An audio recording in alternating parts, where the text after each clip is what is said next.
Mimi jina langu naitwa Sheikh Othman Hassan, imamu wa Masjidi Rahmani Msimbazi Bondeni. Msikiti huu baada ya hapo nao ukaingia katika mradi wa kulipwa kutoka barabarani. Tukatoka barabarani tukaomba ili eneo kupitia aliyekuwa mkuu wa mkoa ambaye alikuwa ni Mekisadiki. Tukaliomba hili jambo hili tupate eneo la msikiti. Waumini tukawachagua, wakaenda kule, ndio wakakabidhiwa eneo hili kwa kuweza kubaliwa kwamba kweli si tumepewa ile eneo kwa ajili ya kufanya ibada. Alhamdulillah, hilo jambo tukaenda nalo, lakini msikiti hapa tulitengeneza msikiti wa dharura mwanzo, kwa sababu ilikuwa ni msikiti wa mabati, kwa kupisha eneo kwa pale ili barabara ianze kufanya kazi. Tukaja kutekeleza hali hiyo, tukatengeneza eneo letu hili la msikiti uliokuwa ni full suti, mabati matupu. Tulipomaliza kujenga msikiti huo, tukawa ni sehemu ya kufanya ibada na vile vile kuelimisha vijana, ambayo ni madrasa kwa ajili ya kuwafundisha vijana humu. Tukawa na usumbufu sana watoto kuwa kusoma ndani ya msikiti ambao ndani yake msikiti wenyewe ni wa mabati. Tukapata shida sana. Mwisho tukashauriana viongozi kwamba tuweze kutengeneza madrasa, lakini vile vile kupatikane nyumba ambayo itapatikana imamu atakuwa anaishi hapo kwa eneo la msikiti huo. Alhamdulillah, jambo hilo sisi tukalifanya na Waislamu tukachangizana. Kwanza tukajenga nyumba ya imamu na fedha kidogo zilizokuwa kwenye akaunti yetu ya msikiti, tukaongeza pale, tukatengeneza nyumba ya imamu pamoja na madrasa. Tukawa watoto wamehamia msikitini na wamehamia sehemu ya madrasa, na imamu akawa ni mwenye kuishi hapo. Alhamdulillah, imamu huyo akakaa, ambaye ndio mimi nikakaa hapo hivi sasa kutoka tujenge hivi sasa jengo hilo la madrasa ni miaka takriban miaka 12, na mimi niko hapo ambapo mwanzo alikuwa naishi nje ya jengo hilo. Tulipojenga jengo hilo, tukawa msikiti wetu hali ngumu ya maji yanapokuja yanaingia, tunapata shida sana. Waumini wakatoa rai zao kwamba jamani, sisi msikiti tutakaa hivi mpaka lini? Kila siku tunaingiliwa na maji. Kinachotakikana tuinueni msikiti uwe juu. Kweli waumini tukaanza hali ya kuinua msikiti, tukauinua msikiti ukawa uko juu kabisa, hata maji akija basi utaingia sehemu nyingine, akimsikiti hauingii. Lakini kubwa tuliolifanya ni sisi waumini ndio alikuwa tunaochangishana sadaka zetu.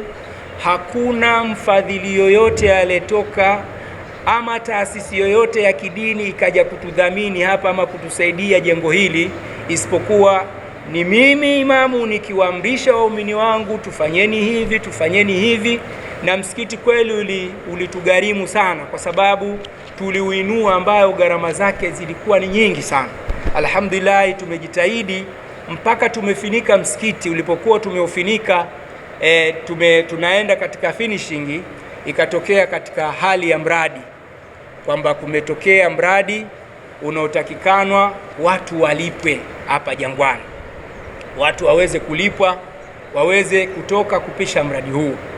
Lakini mradi huo tulipoitwa ukawa una option mbili, kwamba unaweza mradi huo wewe mwenye mali yako, ima mali yako ibakie katika mradi huo, yani huo mradi manake wewe ubaki. Option ya pili akasema kwamba unaweza kama utaki upewe hela zako mwenyewe uondoke.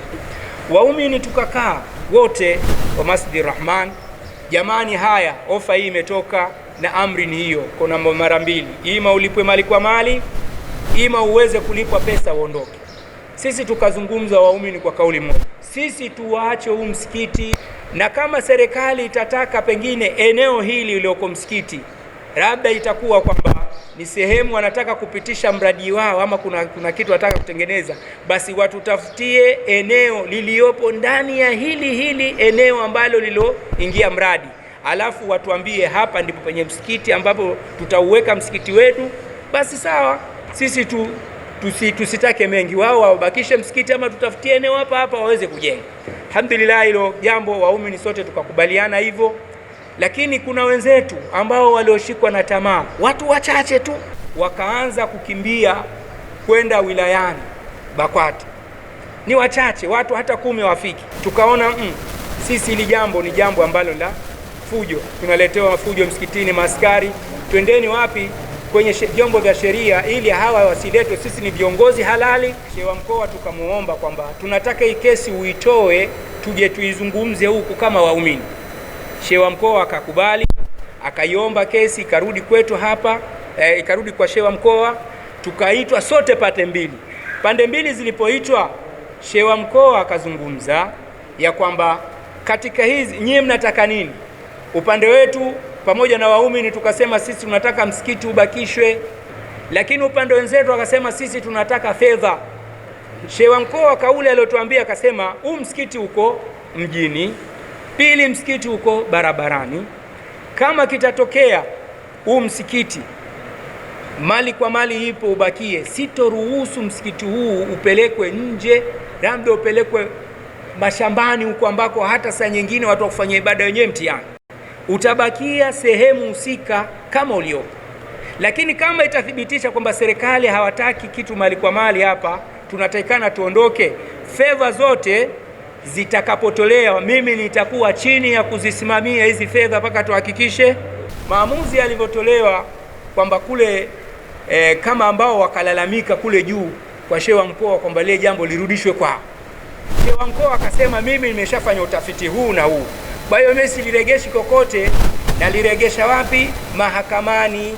Mahakama itoe hukumu hiyo kwamba hili swala nimelirudisha kwako. Mimi nishajiridhisha kwamba mali kwa mali ipo, na ama fedha kwa mali. Kwa hiyo sasa narudisha kwako mahakamani. Hakimu kweli iliporudishwa kwake swala lile, hakimu akasema basi nitatoa maamuzi maadamu huko tayari lishaeleweka na shehe ashamuru hivyo kwamba amerudisha kwangu, mimi nitalitolea maamuzi. Hakimu aliyolitolea akasema kwamba huu msikiti tuna hukumu hivi kwamba hizi bodi zote hazijasajiliwa, hiyo zote kisheria kama taasisi hawa bado hatambulikani. Hiyo hukumu ikakatwa hivi.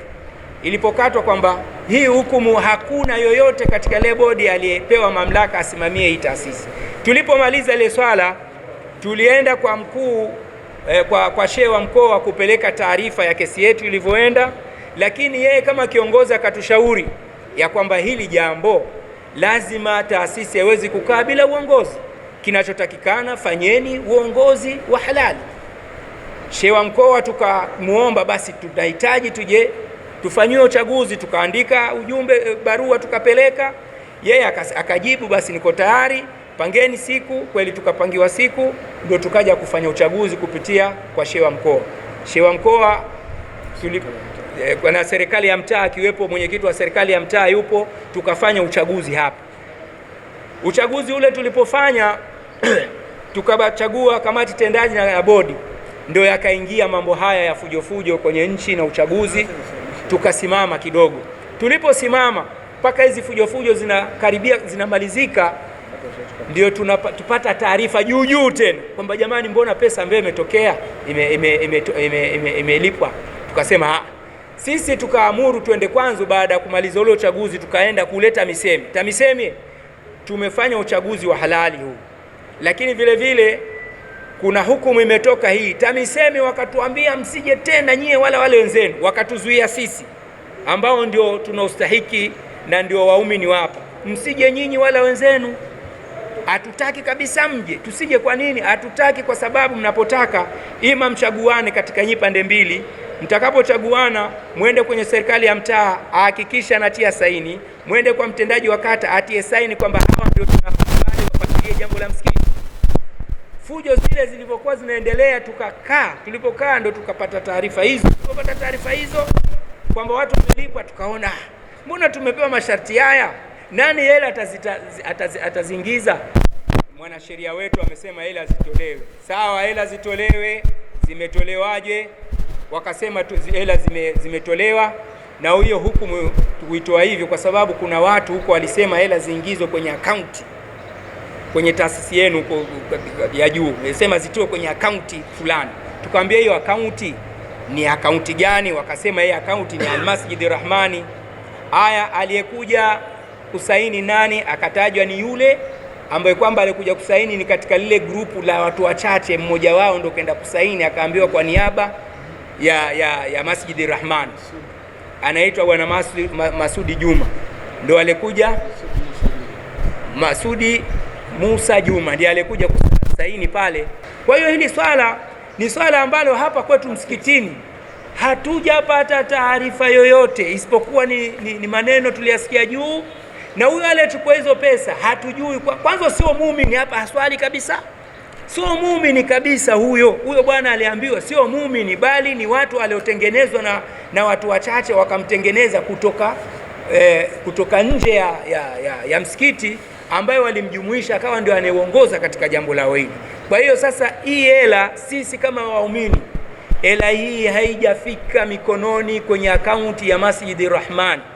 Masjid Rahman ina akaunti yake iliyofunguliwa 2010 mpaka sasa ndio tunaotumia, na wako signetu ambao wanaotumia.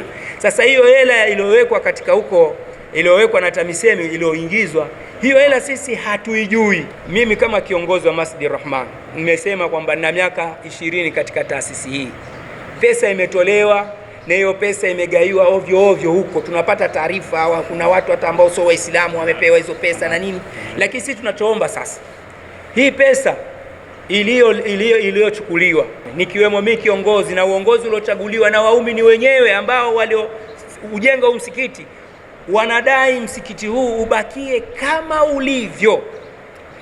ulivyo, kama tulivyokubaliana, na kama basi kuna jambo lolote ambao yamebadilika kinyume ya hivyo, basi tujiwe sisi, tuelezwe kwamba hilo jambo la mali kwa mali hakuna. Alafu sasa tufanye tathmini ya huu msikiti, tufanye tathmini mpya kwenye huu msikiti, kwa sababu huu msikiti kwanza jengo lake ni jengo la gharama, na majengo mawili. Hiyo madrasa yenyewe ina gharama kubwa tulioijenga pamoja na nyumba ya imamu, na huu msikiti ambao lakini vile vile una gharama. Tuje tufanyie evaluation, alafu sasa baada ya hapo ndipo kuchukuliwe maamuzi stahiki, na tujue kwamba hela zinaenda kwa mahala gani na zikafanyie mambo gani. Lakini sisi msimamo wetu tumesimama pale pale, kama mali kwa mali ipo, mimi na uongozi wangu na waumini walionichagua mimi kupiga picha kwenye hili jengo, kusimamia usaili wa hili jengo, basi tunasema huu msikiti ubakishwe. Tunamuomba Waziri Mkuu, wewe ndio mwenye kusimamia taasisi zote hizi, ndio mwenye kusimamia wizara zote, wewe kama Waziri Mkuu, hili jambo tunaliomba. Kuna ukiritimba kwenye ofisi ya TAMISEMI imefanyika, tusaidie sisi. Tunataka amani, kwa sababu amani, sisi kama waumini tunataka amani, kwa sababu sisi nafikia mahala waumini wanatusumbua sisi viongozi kana kwamba pia tulifanya hujuma hizo. Tunataka hili jambo lifuatiliwe huko TAMISEMI, tujue TAMISEMI hizi hela walizitoa kwa njia gani, kwa sababu gani wasio, na kama kutataikana maelezo yoyote na vielelezo vyovyote vya jambo hili, tuko tayari sisi, tutatoa, na tunaomba ushirikiano na tunaomba amani viongozi wote wa serikali, lakini vile vile tunaomba amani kwa viongozi wote wa dini na nchi yetu kwa ujumla. Sisi upande wetu kama viongozi, lakini pia kama waasisi wa msikiti, tunaonekana kama tunakosa sapoti kwa maeneo mengine.